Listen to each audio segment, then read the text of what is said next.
There's anger. People feel hurt, people are shocked, people are angry. One day after the deadly attacks, members of the European Union honor the victims. Find out the latest about the suspects in the attack on Brussels. A huge crowd is gathered in Koreatown to feel the burn. We'll take you live to a Bernie Sanders rally. And USC football stars show off their skills, hoping to impress the pros. We'll hear from Cody Kessler about Pro Day. Annenberg TV News is next.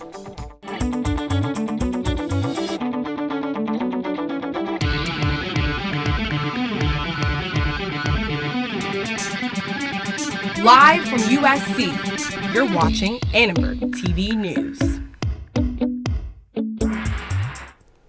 Officials are uncovering more information about the suspects believed to be responsible for the Brussels attacks. Good evening, I'm Suji Nam. And I'm Scott Cook. 3 suspects have been identified, but a final suspect is still on the loose.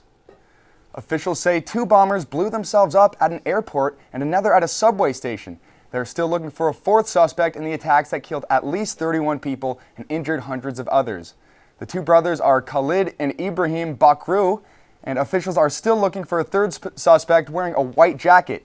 The AP is reporting that another suicide bomber has been identified as Najim Lakraoui. He is also suspected of making the bombs that killed 130 people in Paris in November.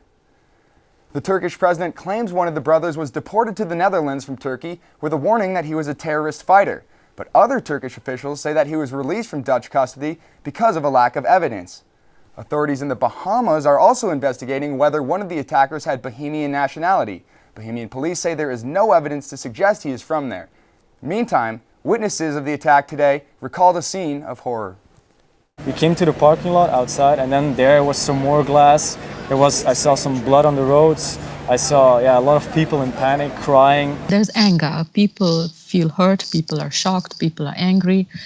But there's also requests for restraint and for understanding. It has changed people and the way they live.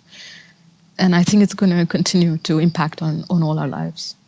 Officials believe that the same Islamic State group that attacked Brussels was also behind the attack in Paris. The Brussels attack may be linked to the arrest of Islamic State fighter Salah Abdeslam. Today in Argentina, President Obama commented on the tragedy. I've got a lot of things on my plate, but my top priority is to defeat ISIL, to eliminate the scourge of this barbaric terrorism that's been taking place. They are vicious killers and murderers who've perverted one of the world's great religions. Secretary of State John Kerry plans to visit Brussels on Friday. The airports will also be closed until at least Saturday. Many American students choose to study abroad in Europe, but with the recent terror attacks on European soil, students are more mindful of the safety risks. Reporter Madeline White has the story. In the wake of terror attacks, students everywhere are evaluating the threat of studying abroad in Europe. Sophomore Bria Jameson plans to study in Spain this summer. There's a lot of fear, and my parents are really worried about just me being abroad in general. Despite Spain's close proximity to recent attacks, she says she will feel better knowing she is traveling to an area that is not on high alert. I feel like I'm taking the risk anywhere I am in the world, so it's not a huge concern. It's just unsettling in general, I guess. According to the most recent numbers from the U.S. Department of Education, more than 300,000 American students study abroad for credit during the academic year. More than half of those students are in Europe. USC junior Bobby Nahill is spending the semester in London. No matter where you are, anything can happen, whether, I'm walking on the sidewalk or on the tube. You can never be, you're always vulnerable. So USC junior Allie York says she is not afraid of living in a potential terror target. I feel more safe in London than in South Central. But she says it's important to be mindful when choosing an itinerary.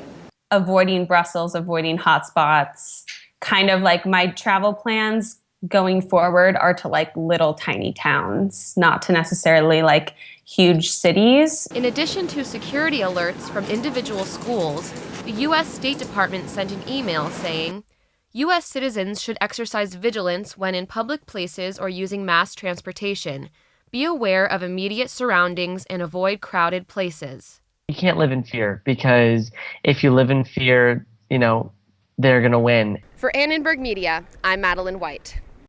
Well, Bernie Sanders is in town. The Democratic presidential candidate is at the Wiltern in Koreatown. Our own Neha Wadekar is there live with the latest. Neha. I'm here live at the Bernie Sanders rally at the Wiltern Hotel in downtown Los Angeles. People are starting to gather and the rally is about to start. You can see behind me that there are crowds that are getting larger and larger as they're starting to let the thousands of people waiting outside into the Wiltern.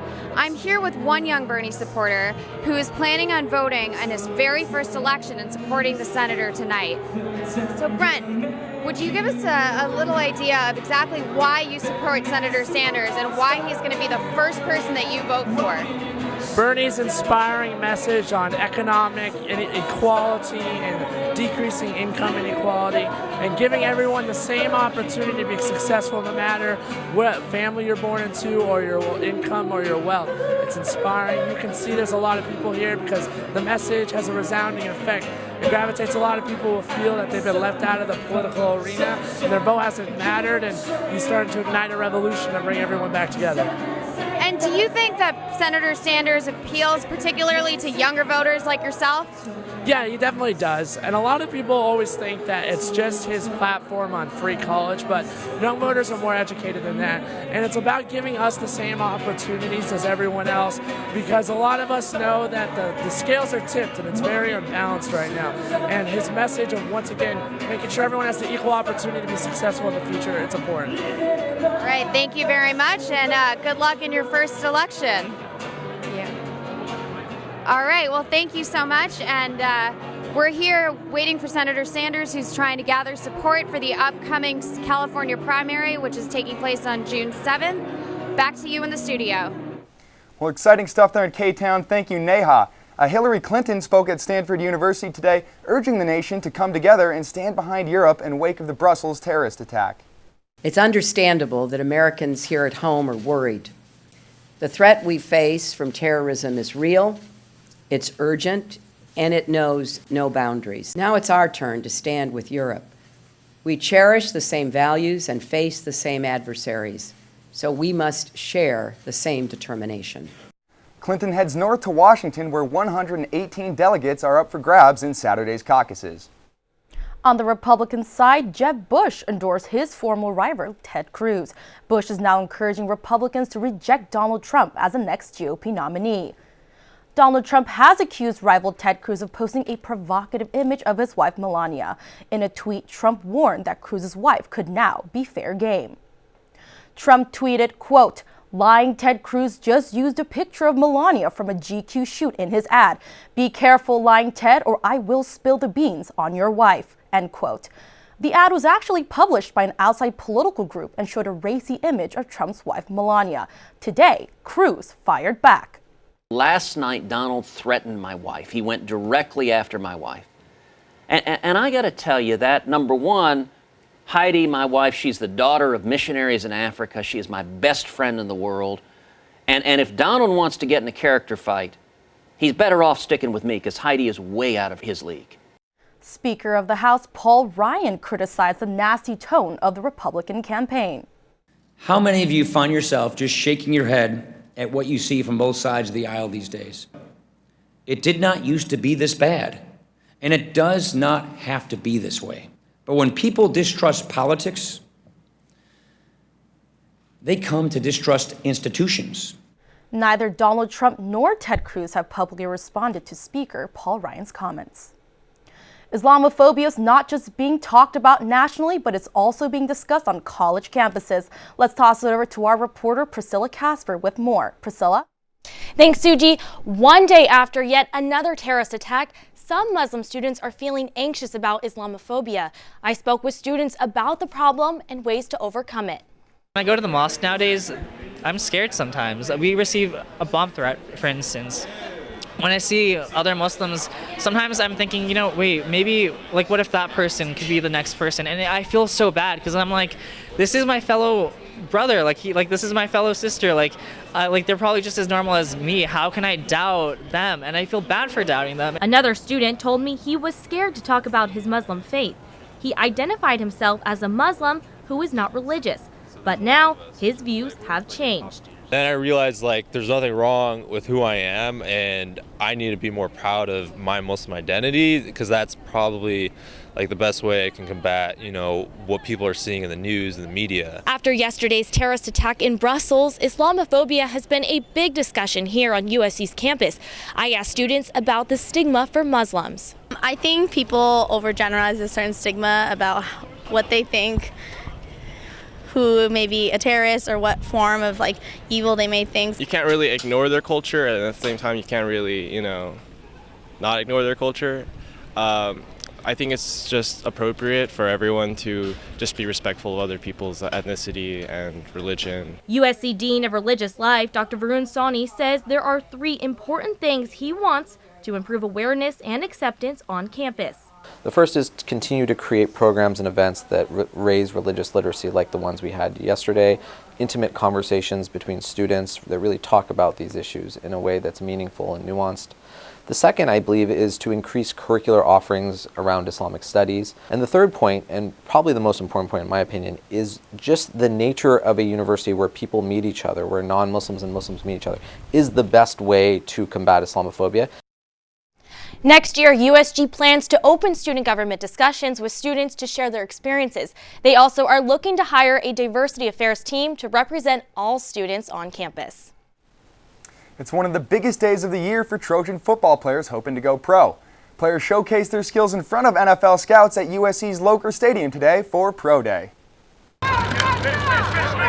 NFL coaches and scouts gathered at USC's Locher Stadium to watch numerous Trojan football players work out. Players competed in all sorts of drills like the 40-yard dash, the shuttle run, passing and catching exercises, and cone drills in an effort to impress NFL scouts and boost their draft stocks. Well, it's a big day for a lot of Trojans, obviously. I think Sua Craven's at the top of the list, needing to come out here and run a good 40, because he didn't run at the NFL Combine last month. He ran a 4.65, which I think is good. It probably solidifies him in that second-round status that he's looking at right now.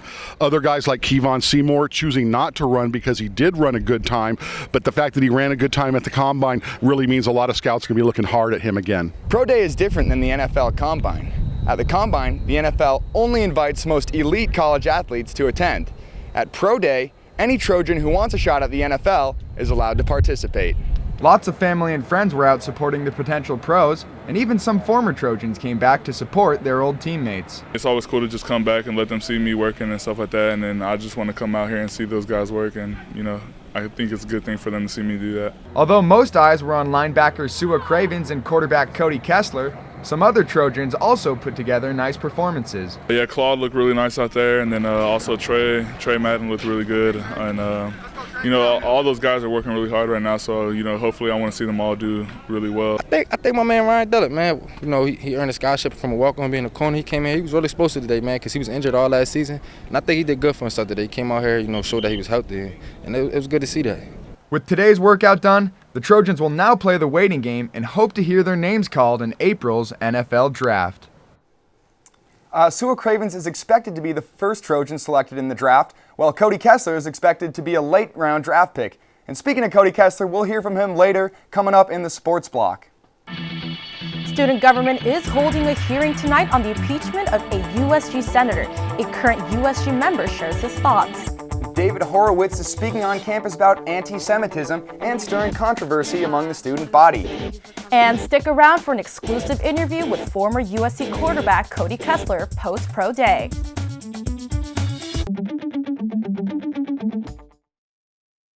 It takes less than 1 minute to find out if you may have prediabetes. You can do it here. But you probably won't. You're busy. Kids, work. Show coming back in 48 seconds. So let's do this now. Hold up one finger if you're a man, women 0. 3 more fingers if you're over 60, 2 over 50, 1 over 40. If you're not sure, keep in mind you're sitting on a couch right now, so 1 more finger if you're not very active. 1 finger if yes, 0 if no. 1 yes, 0 no. Next, find the body type that looks most like you and hold up that many fingers while I look around awkwardly. And that's it. If you're holding up 5 fingers or more, you probably have prediabetes. Sorry to be so blunt, but hey, you're busy. Just go to the site. I adopted Bento in 2010 from a shelter. As it turns out, we have very similar personalities. And this cat makes me make art because he's always motivating me to take pictures of him, to draw pictures of him. He just is motivating artistically. It's just that simple. Well, he's my best friend, but a lot of people know him as Keyboard Cat.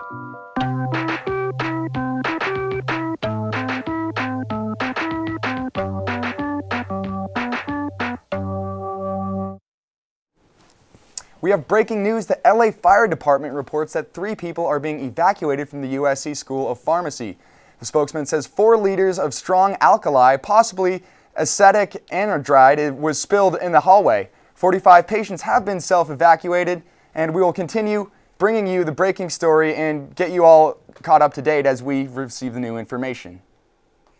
The USC College Republicans Club is bringing in a controversial conservative writer, David Horowitz, to speak about anti-Semitism at USC. Our reporter Stephanie Wu spoke with students who are planning to attend and some who are planning to protest. Ariel Sabal is looking forward to hearing David Horowitz speak this evening. I'm pretty excited for it. I think it's really important to touch on the issues that are being touched on. I think anti-Semitism on campus is a really big problem that hasn't been addressed, and I think that David Horowitz has been a pioneer in talking about it in a very candid and important way, and he's dealt with it a lot on campus and addressed people who are directly anti-Semitic towards him and taught Jewish students how to shut people down when they're aggressive towards them. But because of Horowitz's remarks about blacks and Arabs, some students question whether Horowitz should have been invited to speak about tolerance. The premise is they're trying to have a discussion on anti-Semitism, which is perfectly okay. We should be discussing anti-Semitism. It's a huge issue, especially on this campus. But equating that to bringing in someone who's made racist remarks against Arabs, black people, Muslims, that is not the same thing. At USC, freshmen organized a protest rally in advance of tonight's appearance. I, as a Muslim student on campus, especially in this time of Islamophobia, I will not accept the fact that we will be hosting a man who is entitled to his First Amendment right of free speech, but there is a borderline when you're going to be talking about hate speech, and that is going to contribute to a negative campus climate. The rally is taking place now. Horowitz is scheduled to speak at 7 p.m. tonight in Taper Hall. For Annenberg Media, Stephanie Wu. USG Senator Jacob Ellenhorn will face an impeachment hearing tonight. Ellenhorn has been accused of creating a hostile environment on campus, but Ellenhorn says he is being attacked for his conservative beliefs and is the target of anti-Semitism. The USG senator, who will be present at the hearing tonight, spoke with us earlier. I've known Jacob for a long time, and I really don't see many of his comments as a diversity of thought, but a lot of them border on, someone could say hate speech. Even if there's not an impeachment, there still can be a punishment delivered. What the punishment is not what could be discussed at the time, and you need a 2/3 vote to issue the impeachment. The meeting starts at 9:30 tonight and will be closed to the public. Annenberg Media will continue to cover this story and bring you the latest information as soon as we get it. And I can't get over how beautiful it is today, Suji. Another great California day. Scott, spring has sprung. Let's head it over to our weather anchor, Hannah Vega, for more. Hannah. Thank you, Suji. The weather has definitely helped us with getting back to school and adjusting. I really love the California sun. Right now, it's fair outside, 72 degrees and 21% humidity. If you want to look ahead, tomorrow's highs will start off by going to east of Los Angeles. Big Bear is going to be 59, Palm Springs 87. Heading over to the west side, the valley, you're going to see 80s, 70s, Malibu 72 degrees. Back here over in central LA, Glendale is going to be 82 degrees and USC 79. Now we're going to take a look at the next 5 days. You're going to see that Saturday is going to be 77 degrees and all the rest of the days are going to be pretty sunny. So earlier today, I got to enjoy the really nice weather at an iconic place on the coast. Since 1909, the Santa Monica Pier has served Angelenos for all their recreational needs. The pier, it's a really cool family environment. It's at the beach. It's sunny about 98% of the year. And I don't know, it's just good people working here. Originally, the pier was meant to serve as a cover for Santa Monica's sewage pipeline, but by the 1920s, the city stopped using the pipeline. The pier emerged as a popular fishing spot that continues today. It's not just a great place for tourists, but it's also a fun and pretty reasonable place to go if you're a student. In 1916, an amusement park was built. Today, rides range from $4 to $8 each. Visitors can also go to the aquarium underneath the boardwalk, or play games at the arcade. You can also catch performances or dig into a funnel cake. Favorite place at the pier? All the way down at the end where you can meditate and feel the waves. The pier can be really busy, but I do think it's one of those iconic places everyone should go to. Third Street Promenade is also a great place to hang out at nearby. Yeah, absolutely. A little history lesson there for us. Thank you, Hannah. Thank you, Hannah. So, you know, Scott, yeah, well, today is great. Yeah, another beautiful day. And, well, moving forward, the battle between birth control and religion continues as the Supreme Court appears to be deadlocked. Religious organizations oppose the Obamacare initiative that provides contraceptive coverage to female employees, but women are given the choice to opt out of the coverage. We took a look at what USC students had to say. It's not my place or any other guy's place to tell a woman what they can do with their body, no matter if it's under the shield of religion or not. In a sense, if they're taking federal dollars, we do have to adhere to federal rules that everyone has to adhere to. I think it's up to each individual woman whether or not they want to engage in or utilize those services. If the religious organizations do win, women would have to seek another plan to receive similar benefits. The ruling on this case is expected to be in June. I hear sports are making a splash, Scott. What do you think? Yeah, that's right. A huge day in sports. We got Natalie here joining us now. Natalie, tell us what's the latest in the sporting world. That's right, guys. It's been a big year for men's swim and dive. They kicked off the NC2A tournament today with the 800 free relay. USC baseball looks to continue their hot streak when they start their 3-game series with UC Santa Barbara. And former USC quarterback stopped by the studio today to discuss Pro Day and his future. All of this and more coming up in sports.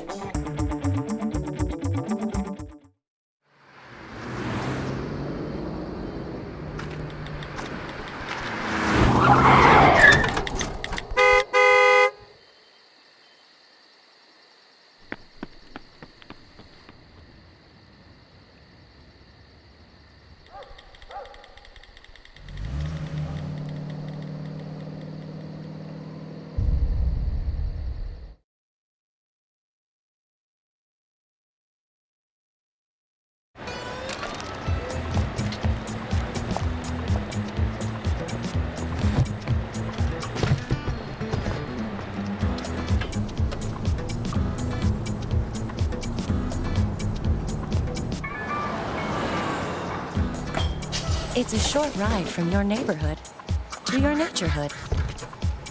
To find a neighborhood park or green space near you, visit discovertheforest.org. Me and my boy Matt had it good. He had catnip that was off the hook. But one day, he brings a girl home, and she's allergic to cats. Every sneeze was a nail in my coffin. Now I'm in a shelter. It's decent, but they don't even have Wi-Fi.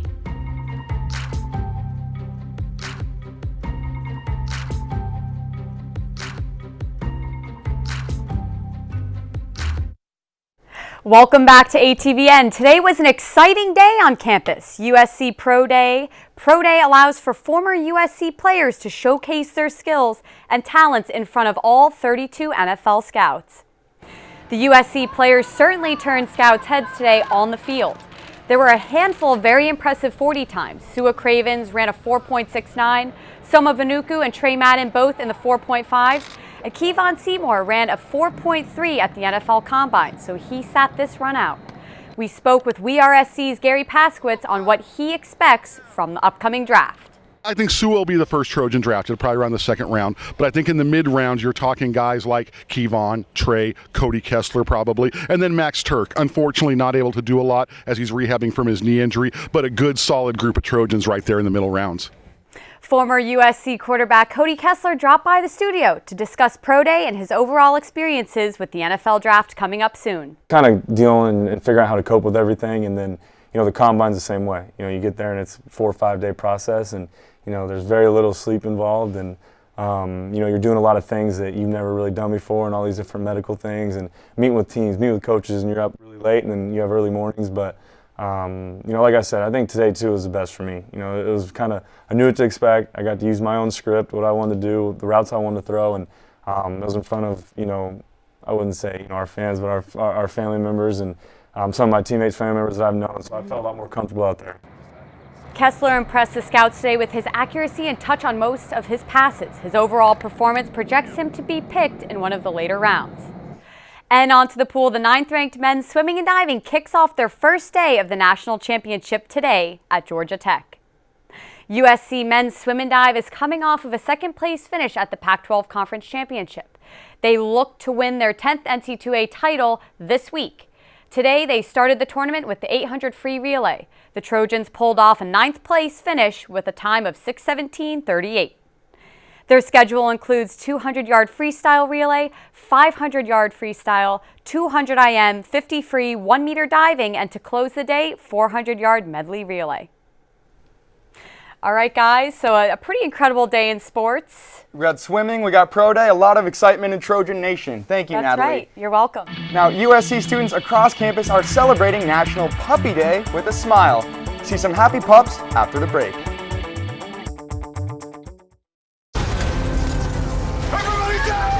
The earthquakes you see in movies are one thing, but real life is a completely different animal. Just because you can't predict an earthquake doesn't mean that you can't. That good energy. Dude, you're killing it. If you're having a rough day, look at these perfect pictures. It's National Puppy Day. Our viewers sent us pictures of their 4-legged friends. It's been 10 years since the first National Puppy Day, and during that time, it has grown into internet phenomenon. How cute was that dog? Absolutely adorable. You know what's even better, Suji? The last 3 dogs on there, they actually belong to Annenberg Media's very own Tom Norris. Yeah, actually, we saw some of those pictures and stuff. I don't have dogs. Do you have dogs? I do not have dogs. I've never had a pet, actually, which is Oh, great. I love dogs, but I don't have a dog. What about you? I don't have a dog, just cats. Cat lover. I'm allergic to cats. I can't. You're the cat woman, Natalie, huh? Well, how about that? What kind of dog do you have? If I had one, I would for sure choose a dachshund because I love wiener dogs, I love hot dogs, I love corn dogs, I love all sorts of dogs. That's great.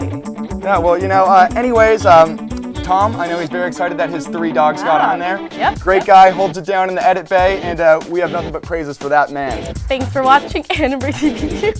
From everyone, I'm Suji Knopf. And I am Scott Cook. We will catch you same time, same place next week. So long.